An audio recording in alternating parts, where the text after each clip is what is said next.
ଆମର ଖଣ୍ଡଗିରି ବାଇପାସ୍ ଯେଉଁ ବ୍ରହ୍ମାମଣି ଟାଙ୍କି ଆମର ଏଇଟା ହେଉଛି ମାଷ୍ଟର କ୍ୟାଣ୍ଟିନ୍ରୁ ଖୋର୍ଦ୍ଧା ଜଟଣୀ ଗେଟ୍ ଯାଉଥିଲା। ସେ ଗାଡ଼ି ରଙ୍ଗ ସାଇଡ଼୍ରେ ଆସୁଥିଲା। ଯେହେତୁ ସେ ସାମ୍ନାସାମ୍ନି ହେଇଯାଇଛି, ବାଁ ପଟେ ମୋର ଗାଡ଼ି ଅଛି, ଆଉ ମୋ ପାଖେ କାଟିବାକୁ ଅପସନ୍ କିଛି ନଥିଲା। ଯେତିକି ବ୍ରେକ୍ ମାରିଲି ସେତେବେଳେ ସିଏ ତାର ଗଡ଼ି ଆସିছে। ସେତେବେଳୁ ଗାଡ଼ି ସାମ୍ନାସାମ୍ନି ସିଏ ବାଡ଼େଇଲା। ସିଏ ମୋତେ ଆହୁରି କହୁଛି ତୁମେ ଜାଣି ଶୁଣିକି ବାଡ଼େଇଦେଲ। आम बस को बाड़ेला कार आउ कार धक्के आम बसर काच चूना हो जाए। आपको सीधा सड़क दृश्य देखिए जो लाइटा रही ए लाइट पूरा चूना हो जाए। आपन को ये जो ये हूँ जो गाड़ी रही OD33U 6527 ये गाड़ी जितेबले आसूला रंग साइड एक कार आसी धक्का देता। धक्का देवापर आसी घटना आसी खंडगिरी थाना थाना पहुँची आम ड्राइवर अच्छा से आलोचना करवा। भाई कौन है केमी एक्सीडेंट है? आमर खंडगिरी बाईपास जो ब्रह्मामणी टांकी आमर यहाँ हूँ master canteen Khordha Jatni gate जाऊला।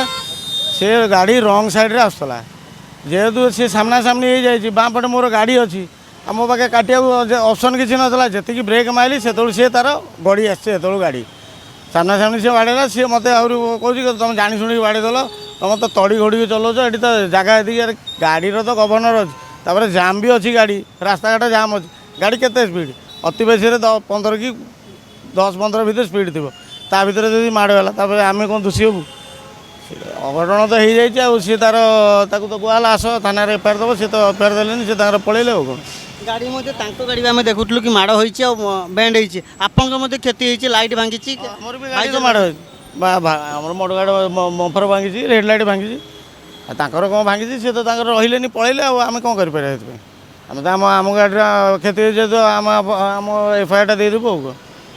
ये देखुले कि कौ भाव में एक कार आसी धक्का देला आ रंग साइड धक्का देला जुक्ति कला। जुक्ति करापर घटना जो आसी खंडगिरी थाना पहुँची उक्त स्थान गाड़ी को नहीं ड्राइवर जनक चंपट मार्च। कहीं जहाँ कहते कि ड्राइवर भाई जनक कहते कि सेमानकर ये रंग साइड थिले आउ रंग साइड पर माड़ होती। माड़ पर बंफर वो जो लाइट चूना हो जाए।